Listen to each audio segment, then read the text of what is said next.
Assalamualaikum warahmatullahi wabarakatuh.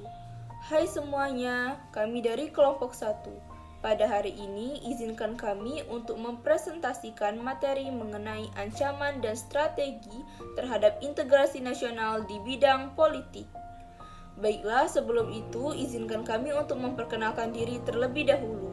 Perkenalkan, saya Al-Ahdan Nafasyameila, absen 2. Perkenalkan, nama saya Diti Gilang Prasetya, absen 1. Perkenalkan, saya Audrey Oktora Madini, absen 7. Perkenalkan, nama saya Syifa Ismiani, absen 31.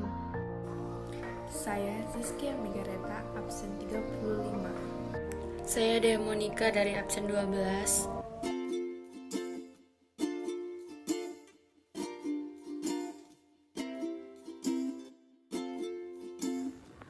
Pengertian ancaman integrasi nasional di bidang politik. Ancaman integrasi nasional di bidang politik adalah setiap usaha dan kegiatan baik dalam negeri maupun luar negeri yang dikategorikan sebagai hal yang membahayakan dan memecah belah persatuan dengan mengatasnamakan politik. Ancaman di bidang politik dapat bersumber dari luar negeri maupun dalam negeri. Ancaman dari luar dapat dilakukan oleh suatu negara dengan melakukan tekanan politik berupa intimidasi, provokasi, atau blokade politik. Ancaman yang bersifat non-militer ini dimaksudkan agar sebuah negara dapat tertekan akibat tindakan tersebut. Sementara itu, ancaman dari dalam negeri dapat berupa penggunaan kekuatan dalam bentuk pengerahan massa untuk menumbangkan pemerintah yang berkuasa. Selain itu, ancaman separatisme merupakan bentuk lain dari ancaman politik yang timbul dari dalam negeri. Separatisme dapat menempuh pola perjuangan politik tanpa senjata dan perjuangan bersenjata. Pola perjuangan tidak bersenjata sering ditempuh untuk menarik simpati masyarakat internasional. Hal ini yang patut diwaspadai oleh seluruh komponen bangsa, karena ancaman dari bidang politik dapat dikatakan sebagai suatu musuh yang nyata bagi keutuhan persatuan dan kesatuan bangsa Indonesia.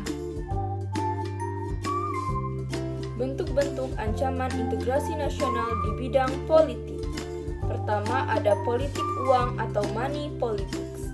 Kasus korupsi yang marak terjadi pada pemilu 2014, banyak partai politik yang melakukan politik uang ini dengan cara konvensional, yaitu dengan memberikan sejumlah uang maupun barang. Yang kedua yaitu politik SARA. Politik SARA adalah politik yang mengeksplorasikan perbedaan agama dan etnis bahkan ideologi.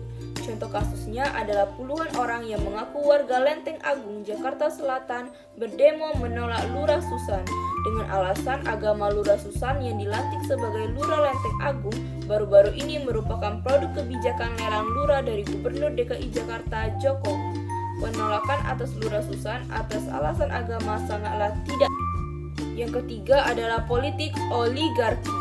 Oligarki adalah bentuk pemerintahan berikut sistem politik yang kekuasaan politiknya secara efektif dipegang oleh satu kelompok ataupun golongan masyarakat. Baik dibedakan menurut keluarga ataupun kekayaan, ini merupakan pelanggaran dalam hal demokrasi. Demokrasi ini memiliki dua dimensi. Sebagai kasus contohnya, berkaitan dengan kasus suap yang ditunjukkan kepada Ratu Atut dan adiknya Tubagus, yang ternyata memiliki dinasti politiknya sendiri. Di antaranya, kakak Tri Atut sebagai wali kota Tangerang Selatan, kakak Tri Atut menjadi wali kota Serang, dan anak tirinya Herfani yang menjadi wakil bupati Pandeglang. Hal ini menimbulkan kontroversi karena sistem politik di Banten tidak lagi murni atas nama demokrasi. Dan yang terakhir, keempat, penyerangan batas wilayah negara. Contoh kasus penyerangan batas wilayah adalah Ambalat. Ambalat adalah blok laut yang terletak di Laut Sulawesi dan Selat Makassar di dekat perpanjangan perbatasan darat antara Sabah, Malaysia dan Kalimantan Timur. Persoalan klaim dimulai saat adanya perjanjian tapal batas kontinental Indonesia yang ditandatangani oleh Indonesia dan Malaysia. Namun, Indonesia akhirnya melihat hal tersebut sebagai ekspansi terhadap wilayah Indonesia dan mengurangi kedaulatan NKRI. Strategi mengatasi ancaman di bidang politik. Ada 4 hal yang selalu dikedepankan oleh globalisasi dalam bidang ideologi dan politik, yaitu demokratisasi, kebebasan, keterbukaan, dan hak asasi manusia. Keempat hal tersebut oleh negara-negara adidaya atau Amerika Serikat dan sekutunya sebagai negara berkembang.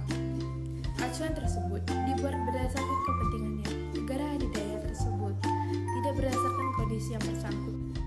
Strategi yang seharusnya diterapkan oleh bangsa Indonesia kita dalam menghadapi ancaman di bidang politik diantaranya: 1. Mengembangkan demokrasi politik. 2. Mengaktifkan masyarakat sipil dalam arena politik. 3. Mengadakan reformasi lembaga-lembaga politik akan menjalankan fungsi dan peranannya secara baik dan benar.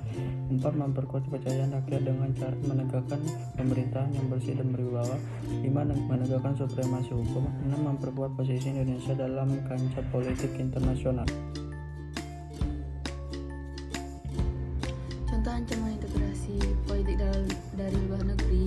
Bentuk ancaman non-militer berdimensi politik antara lain intimidasi, provokasi, atau blokade politik.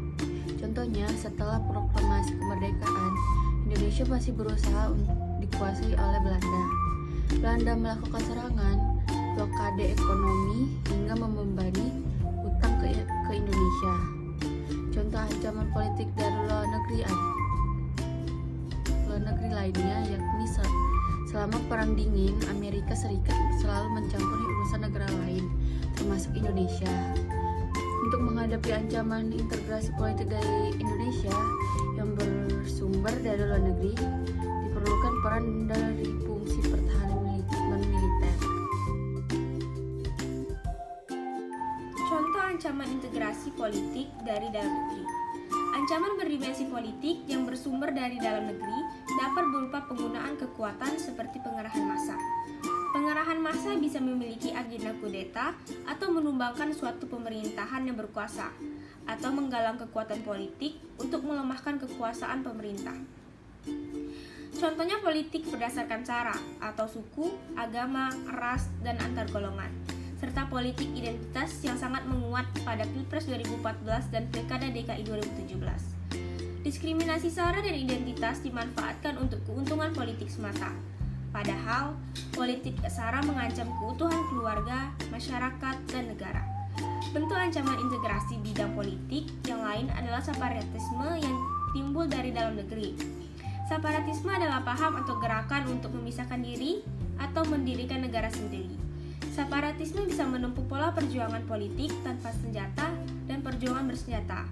Contohnya Darul Islam atau Tentara Islam Indonesia yang ingin mendirikan negara Islam di Indonesia sejak masa kemerdekaan. Di era setelah reformasi ada Hizbut Tahrir, gerakan yang ingin menjadikan Indonesia negara Islam atau Khilafah. Hizbut Tahrir Indonesia atau HTI akhirnya dibubarkan karena dianggap mengancam keutuhan NKRI. Dengan demikian, ancaman di bidang politik memiliki tingkat risiko yang besar, sebab mengancam kedaulatan, keutuhan, dan keselamatan bangsa. Contoh ancaman integrasi nasional di bidang politik. Contohnya, pertama, politik sara atau suku, agama, ras, dan antar golongan. Kedua, politik uang atau money politis. Ketiga, politik oligarki. Keempat, intervensi dari negara asing. Yang kelima, intimidasi dari negara luar. Baiklah, sekian materi mengenai ancaman dan strategi terhadap integrasi nasional di bidang politik. Terima kasih kepada teman-teman yang sudah menonton. Semoga bermanfaat ya. Jangan lupa di like, comment, and subscribe.